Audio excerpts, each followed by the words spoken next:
Well, I'm doing another one of these. If you haven't seen the previous video, you can listen to my spiel there and get the whole thing in context.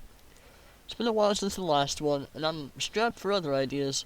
Work has been holding me captive, and I have no more free time. Yay! For a quick rundown, I'm going to be discussing these graphic novels and how I felt about them.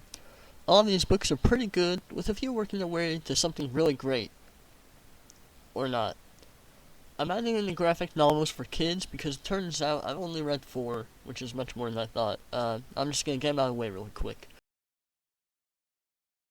Black Canary is a character you usually kind of see in like a fan servicey way, or from like Green Arrow's whole franchise. And so like a lot of people don't really have a deep connection to her, and I'm no different. But this is for kids, and so there's not really any fan service. Like, I guess if you're, a young boy looking at this, you might be like, oh, she's a cute girl, but, But speaking of, the art is really good. There's some other art in these, graphic novels, especially, like, the kids, that are, like, just not really good. I don't remember a whole lot about the story, but it's kind of interesting how it unfolds. It's like, oh, she's the second Black Canary. A lot of it's just like a fun time for kids to look at and be like, oh, I want to be a superhero rock star. It's just kind of fun. I don't think it was, pretty inoffensive. I liked it. It was cute. There are lots of Batman properties in general in all of these things, but this one was actually like, I could see this being a movie in a way, and I found it like pretty enjoyable and different from other ones. It's obviously like a more light-hearted story, but it's like, Bruce Wayne comes back after like being in a private school or something, and he like discovers his dad's old car that his dad loved, and he finds out it doesn't work anymore, and so he just spends the whole book trying to fix it, and he makes friends with Catwoman and this other guy. I can't remember his name, but it's basically just that. I think they kind of shoehorn the Batman stuff in a little bit. Like at the end, he dresses up as a Batman and he drives the car as the Batmobile. And it's like a Batmobile story kind of, but it's kind of tied better. Of course, as a Batman story, kind of nonsense because this is how he starts out. He was just building a car. And it feels, so resolved by the end that's like, how could he become Batman? But I don't really, this is a kid's book, and even if it wasn't, it's serviceable, and I don't think that it's anything to get angry about, it being, like, not super Batman focused. That'd be silly to expect. I always loved Green Lantern stuff, but I never really watched it or got into it, because it's like a cool idea of, if you have goodwill. No, wait, not goodwill. What's green again? Willpower. Wait. I've always thought it was cool, but I never really got into anything. Like, I never hear, oh, this Green Lantern comic is great.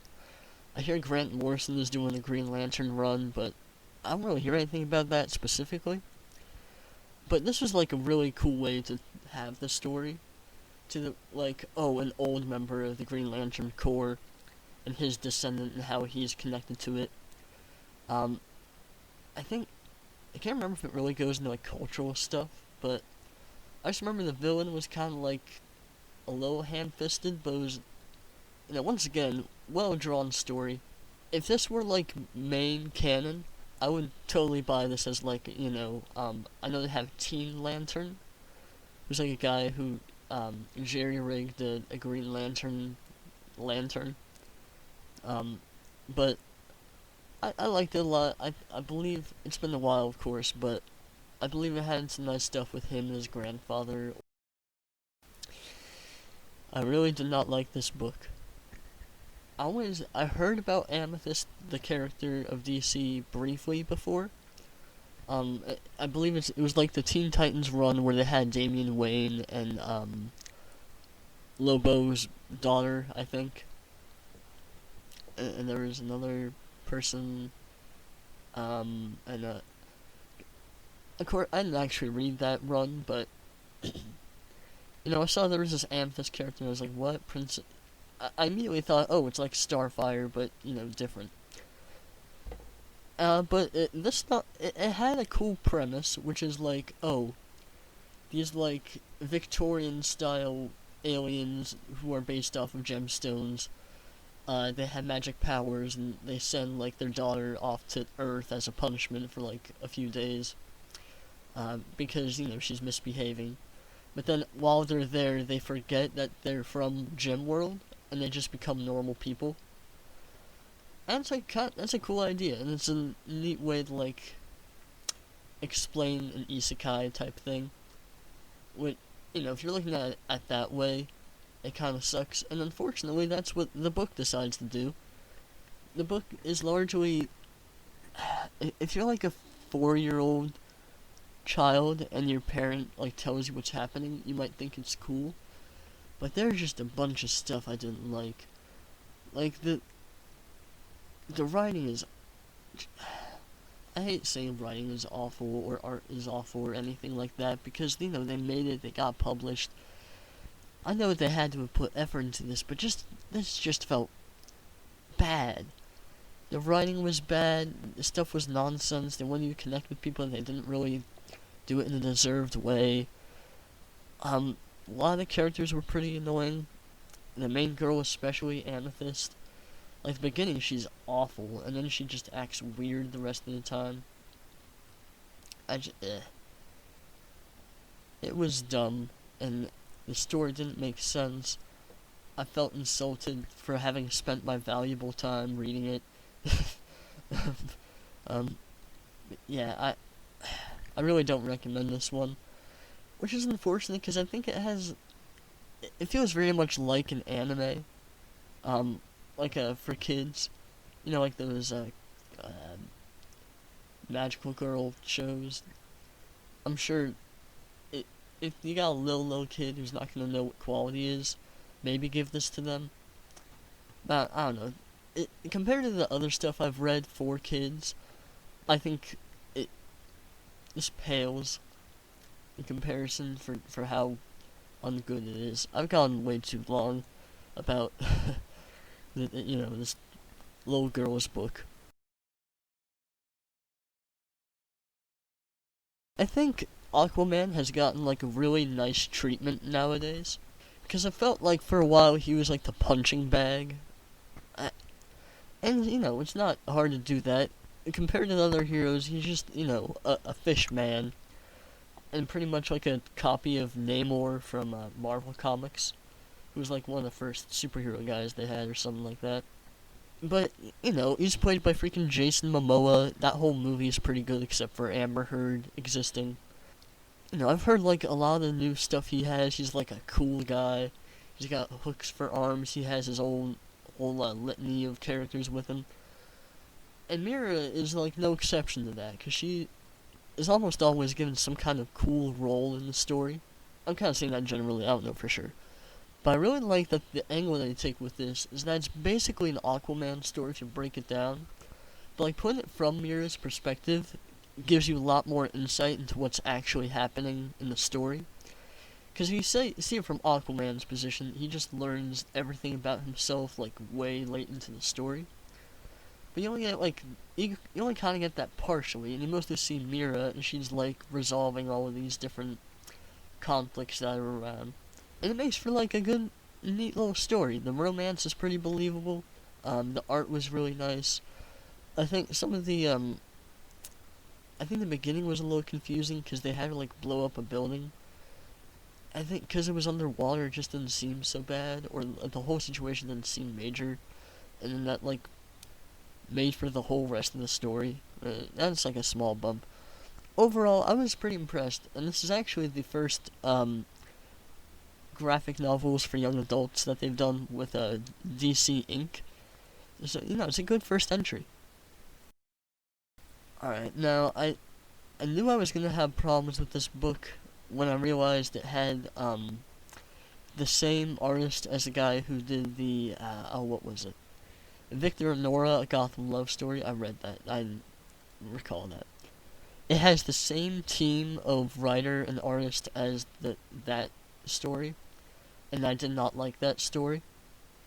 And yeah, okay, this book tries to cover like abuse in the home and like what teens go through that's bad, and it just doesn't really do it all that well. Like obviously the abuse part gets over pretty well, but there's like a few weird parts where like the abusive stepfather like puts a cat on top of a door frame. It's like a little cat, and it's like she sits there for a while, and then she falls and dies. And look, yeah, it was a little kitten. You didn't draw it as that little, but I got the idea. But it's a cat, and it would just jump off immediately and probably live. Very weird. And that's like the least. Most ridiculous freaking part of this book was the beginning where, like, and you know, Catwoman's being moody the whole time, which is understandable. So I kind of forgive the bits where she's like a jerk to Bruce Wayne, who's being nice to her. There's this guy, and she's like, I don't have many friends, but this guy is my friend. I don't care that he's gay. And she says this because he's getting bullied for being gay, and she like yells at them like, he's more of a man for being honest for who he is. And I'm like, okay, that, you know, it's kind of on the nose about her character, but, you know, I'm not going to be angry at they have a gay character, except that's the only time he really shows up in the book. I'm not completely sure if he says anything. I know that at the end when she goes back to the school, he's there. But I don't think this kid says anything, and she makes like a point about how she's friends with him, and then goes on to say, I have no friends. Yeah. And I think with these kinds of stories, sometimes you just want to be angry at the people who are victims because they act irrationally, which I don't think... In real life, that's a whole conflict, but I think when it comes to writing, sometimes you just write people being obnoxious. Once the art is similar to the Victor and Nora book, not great, but you know, I couldn't draw it. But yeah, stuff like that I just didn't love. I'm starting to have a problem with the writer Mariko Tamaki who wrote this one. Because I know I've read good books from her. I think I even talked about this last time. She wrote, I Am Not Starfire. And like, you know, that book, it was you know, it had a good idea, but it was just kind of done in a weird way, but, I don't know, okay, I'll say this real quick. The art in this is like most on par with, you know, traditional comic publishing. Pretty much anything else I've seen from these. And for that, you know, that's cool. It's even, now that I think of it, it's kind of written like that.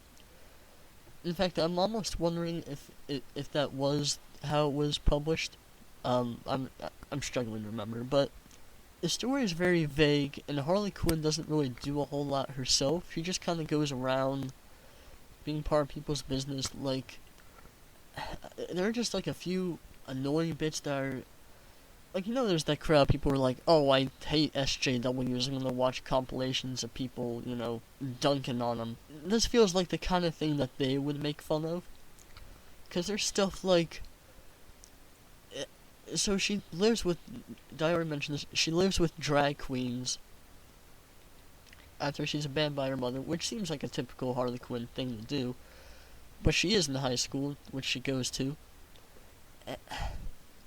There's a part where she like goes to a like a coffee shop with one of the drag queens,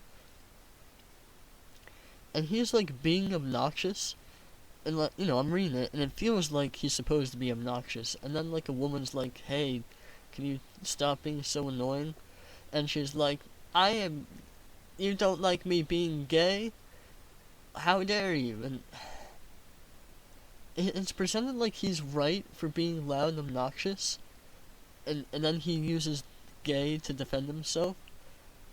That's, and the whole drag queen stuff is kind of weird, mostly because like it's so it's meant to represent like normal business, like the little people that the big companies destroy. Wait, that's kind of a fun way to do it, but it just ends up being like a weird part, and I feel like the writer just wanted to include that, which is fine. But I think it just made for some cringy moments like that. Joker is freaking stupid. He's just like a rich kid who's like, I am crazy. Which is actually, I'll give it this. This is like almost a good criticism of Joker if they weren't doing literal Joker. Because, there are boys out there who are like, I like the Joker. I'm crazy. I don't like the rules, and they don't. But then he's like highly privileged and just does this stuff for fun. He's doing like terrorist level stuff. Which makes it all the dumber that Harley Quinn like listens to him. Or at least like, I don't think she even really helps him until about the end. Even then I don't really know what. Harley Quinn's friend, who's like the activist, she might have been Catwoman, I don't remember. There's stupid stuff with her where they should have given her like a better conflict with like Joker's alter ego, like, the alter ego, the Joker is the alter ego, like the rich kid who's Joker, because it's like, so there's like a film club that he's a part of, and there are other like, privileged white men on it. And she's like, why don't you ever play women films? And she's like protesting them with signs and stuff. And she never actually watches movies with them. So it's like, hey, group, like club, I've decided that you should do this. Why aren't you doing this? I'm going to protest and also not participate. Like, just make your own club. I don't know what to tell you. It's just a very silly way to show that she's at odds with them, and the whole time, like, they say, yeah, we can't ban that. She's like, oh, I knew the system would be against me.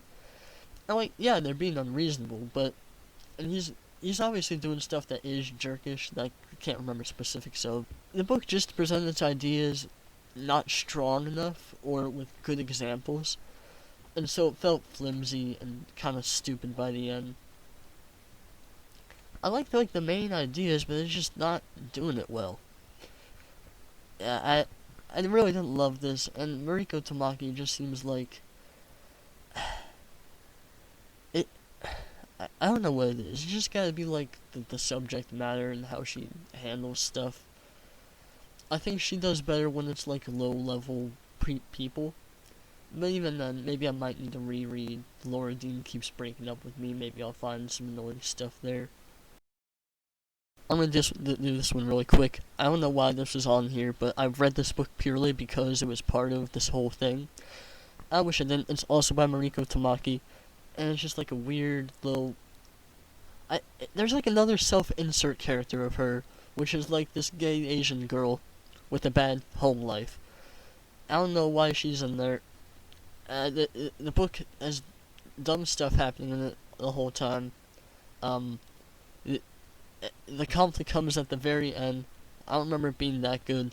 I don't have a whole lot to say. And I'll just say this. I feel like she just should have made Supergirl gay. I think that's what she wanted to do. I think she should have just done it. And not have her like some boy from Krypton just kisses her for a little bit. And that's love, I guess. That happens in another one of these, but I just want to be quick. Because this barely counted because it was like a published thing. But hey, it's in the reprints. I read this book purely for this, so this is the review. I wish I remembered more of it. Alright, I think, okay. Yeah, this is the first Wonder Woman book, which there are two, but they feel like the same because the front covers were identical. And this is the worst of the two. And it's like, it's kind of a fun idea, and I think, was this the one that was originally a book? If it was a book, I think it probably would have worked a little better. Because it feels like the story just goes at warp speed through stuff. And I may have read this one, second, but it just felt, they're both about the origin of Wonder Woman, so it just feels like you're retreading the same ground, not really bringing anything. the whole conflict is...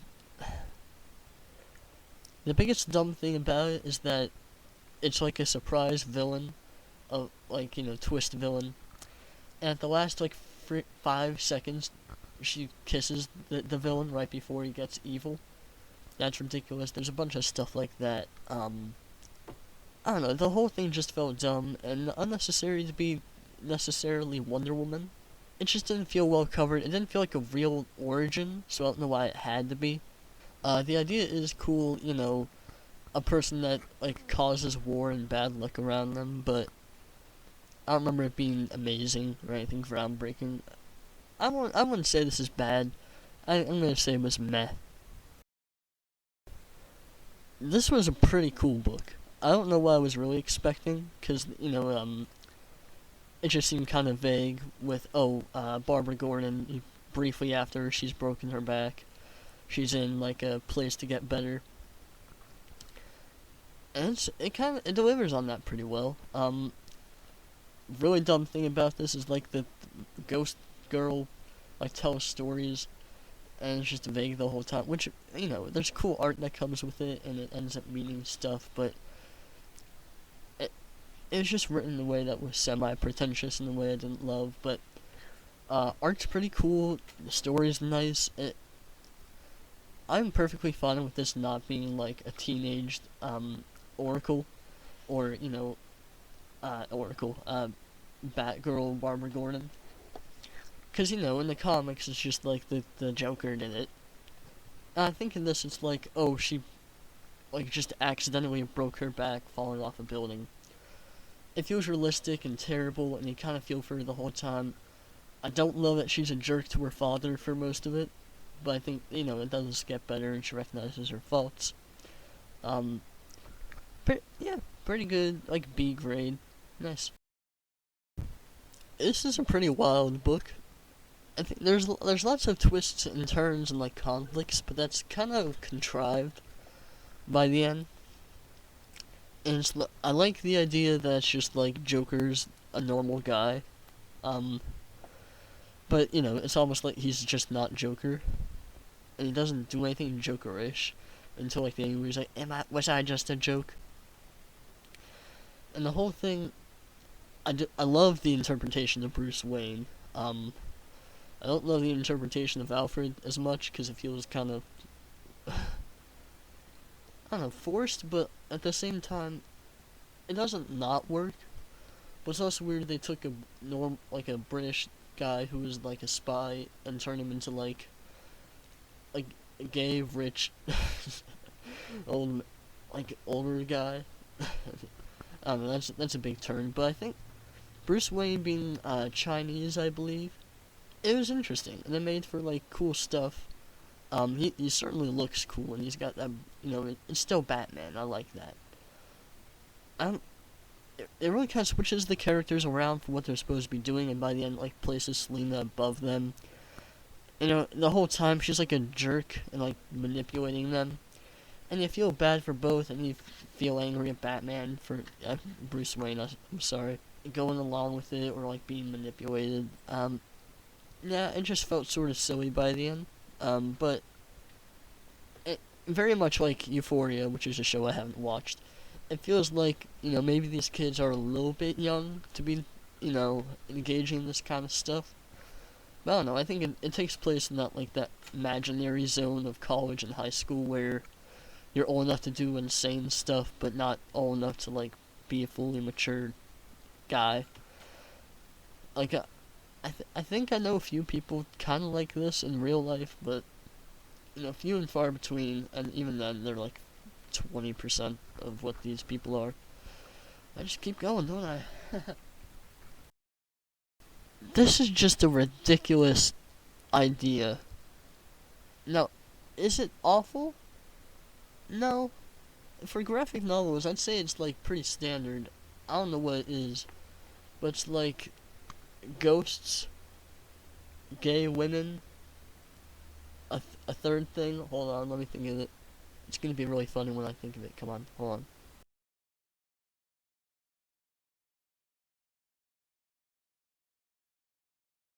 it's like a ghost story with Dick Grayson, but it doesn't make any freaking sense, and it could have.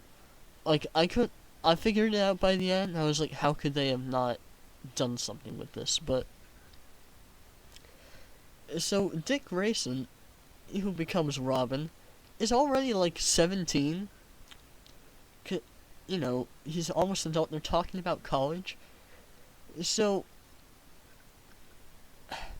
I feel like the point of using an established character is to create, like, a line between what happens here and what happens later or before.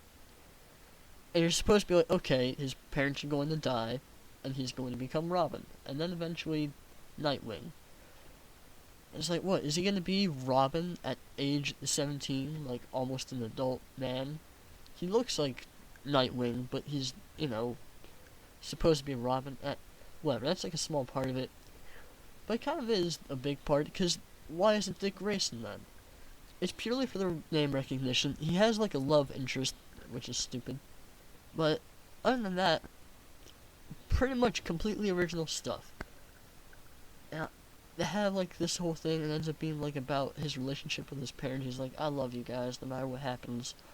And they're like at sunset, and it was, oh, you just did the conflict with like the magic people and the carnival and all the weird stuff.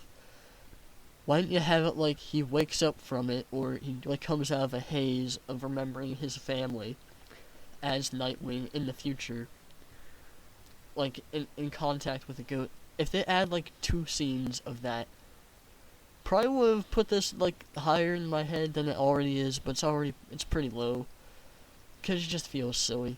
I don't know why it's Dick Grayson. Alright, I was talking about this one earlier a little bit, and this is, it's got a good heart, I'll say that. Because a lot of it is just teaching about, like, issues facing the world. But then it's sort of like, let's explain every world issue to Wonder Woman as she, you know, tries to go at it in her ways, but then it changes. You know, it's like she's actually sprung into the modern world where she goes out of, you know, Themyscira, and then she ends up, like, she gets into, like, a group of escaping refugees, and she like helps them and saves them, and then she's like taken as a refugee, and she has to go to America and figure out all this stuff, and they're like, hey, you know languages, what the heck, that's crazy. She's like, yeah, I'm gonna help people, and they're like, oh, that's cool. There's not really a story here. It's just like, oh, these people are there's child trafficking going on, and then she finds the child traffickers and she beats the crap out of them. You know, which is a nuts thing. But, you know, there's no real story. There's like there's people who are like, this is what in my head I define as virtue signaling, where you're like, I'm a good person, and you define yourself by that, and anyone who's not is bad. It's like narcissism through philanthropy. It was like one of those characters, like think Amber from Invincible. It's kind of like that. I like the ideas, just not really a story, as much as like, hey, we should let refugees into countries. Hey, life is hard for poor people. And, you know, I almost like that. It's like a slice of life, but, you know, what if this was, you know, not Wonder Woman necessarily? What if it was like a Wonder Girl of some kind? Like, I know, that's being like semi-obscure and it won't get the same attention, but overall I would say fairly good book. Don't come for a story.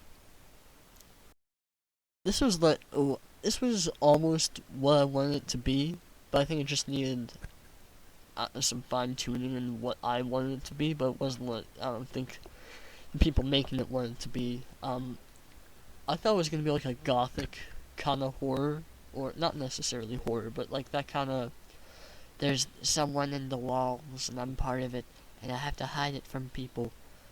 It feels very gothic, and I think if they went hard into that, I would have freaking loved it. And it's like, oh, Poison Ivy has like a hard life because her father's like taking advantage of her, and then she it's a decent origin for her. She becomes like insane a little bit over like being kind of abused by her, not in a traditional sense, but kind of abused by her father. She like, I think, I think she fully kills a guy who, yeah, was being like chauvinist, I believe, sexual harassy, but she just straight up killed him. That was crazy. And then she, you know, gets with this lady that's been with her. And it's kinda, I think there's definitely like, a gothic lesbian girl in middle school out there who will love this book. And I thought it was pretty good. Art's really nice. If they went like harder into that like gothic kind of theme, would have been amazing. But as it is, it's good. Taking a hard left from the last one, this Poison Ivy in this book is completely different. The whole it's an interesting concept, this whole book, but it gets a little dumb. So it's like this girl who she's had like a hard life. She's constantly busy with her mother. Like she transfers schools, I believe. But her mother is like raising her by herself, and she has like not very good chemotherapy, cancer. She has cancer, and it's not going well because they can't really pay for chemotherapy. And she's thinking maybe if I stop, I'll be able to actually support you. And, it's like that. But then it turns out, her mother was connected to the Riddler, who I don't think he goes by the Riddler until later. But then she ends up like working for him and like running stuff. And as she does that, she becomes like a little bit more and more corrupt. Until she realizes she's like feeding bad stuff happening around the city. And it has like Poison Ivy is like destroying buildings with plants because she, despises people. And it's just sort of like, hey, the villains sometimes suck because they just take out stuff on poor people who can't afford it, and they're just taking advantage of people. And it's like a neat way to go at things. But then she gets superpowers where she can talk to a dog and hear really well. And becomes a hero out of that. And she has if they didn't go for like her becoming a hero angle, I would have liked this a lot better. I think if they stayed street level, like this is just someone in Gotham, I think that would have been cool. I don't know much about there's the Gotham High, like the school. It's like a private school or something. Gotham Academy. If it was like one of those characters from it, which I don't know anything about it, probably would have worked a little better. But I think they went a little too far, like with the talking dog.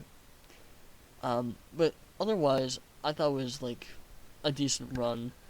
I believe the art was nice in this one, if I'm remembering right. The front looks good, at least. I talked about Green Lantern earlier, and like I said, I don't really know a whole lot about them.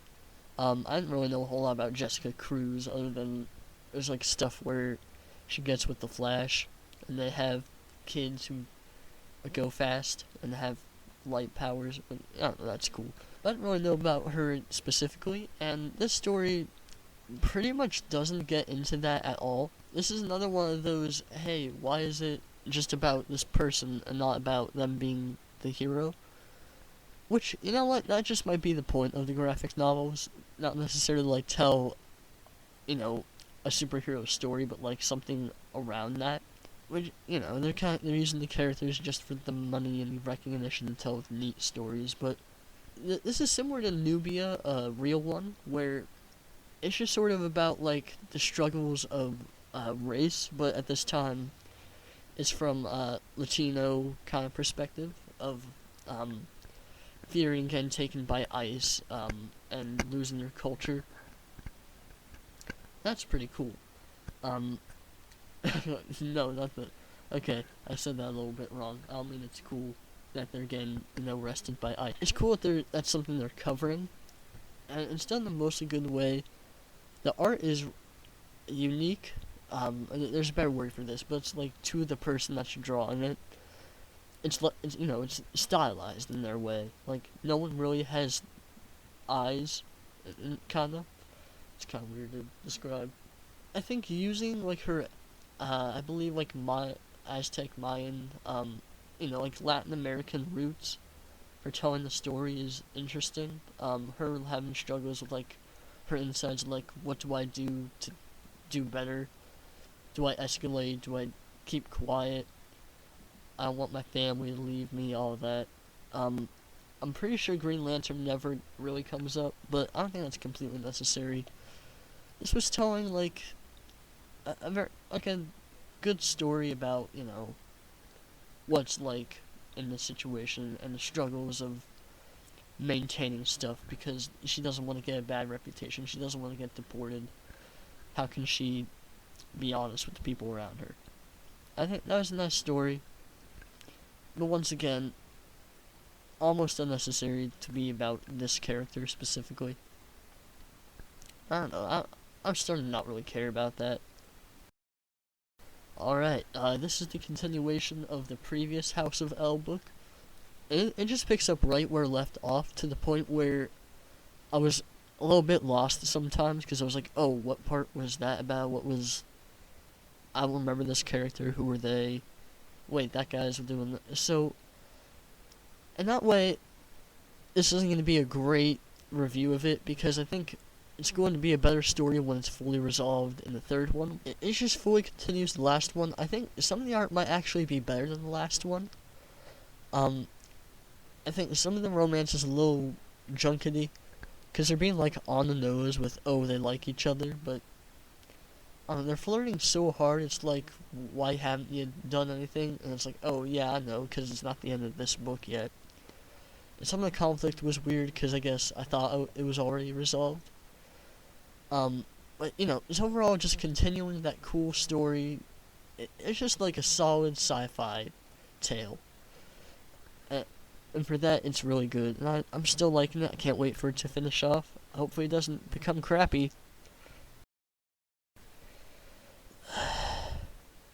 Alright. I think that's it.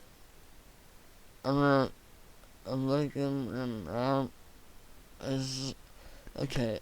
I'm not gonna go too deep into it. I know there's some that are out there that I haven't read yet. For example, Catwoman Soul Stealer looks like the same as that one Batman book. It had like night in the title. Who cares? There's one I've been meaning to freaking read. You Brought Me the Ocean, which is like an Aqualad type story, which is like a gay romance, and that sounds nice. Somehow my library doesn't have the Mr. Miracle book, which must be awesome, or I'll be pissed. I read that. I think I already talked about this for some reason. I read that graphic novel. Not graphic novel. I read that comic run with Tom King, and that was amazing. And there's a few coming out over the next few months. They look alright. Now, it's telling me that there's like 3 until August coming out. But, I mean, they had 1, 2, 3, 4 come out in the month of September alone. So, who freaking knows? Maybe they'll just tell us tomorrow, hey, we're going to be releasing 15 books this year. Overall, there's like a million. Not, I can probably count. But there's like a lot of these books. I'm not going to be strapped for content. Like I said, I'm not really making these for anyone.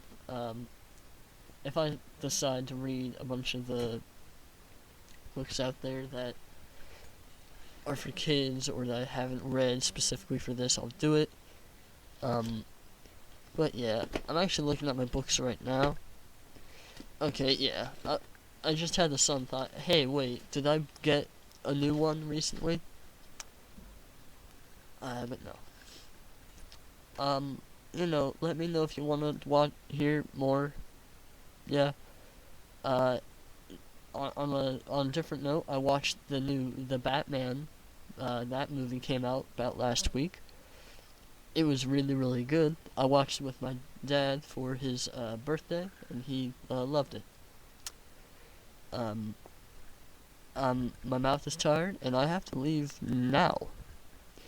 So,